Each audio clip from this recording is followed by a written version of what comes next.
আসসালামু আলাইকুম। আমি একটি কথাই বলতে চাই, আমরা বিগত 17টি বছর রাজনীতি করতে পারিনি।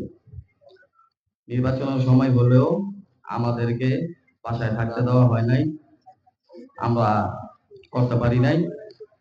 এই প্রজন্ম দলের থেকে আমরা জনগণের পাশে থাকতে চাই এবং সাধারণ জনতার সেবা করতে চাই। এই প্রজন্ম দল এই 19 নং ওয়ার্ড থেকে আমরা জনগণের পাশে থাকতে চাই, সাধারণ জনগণের পাশে থাকতে চাই।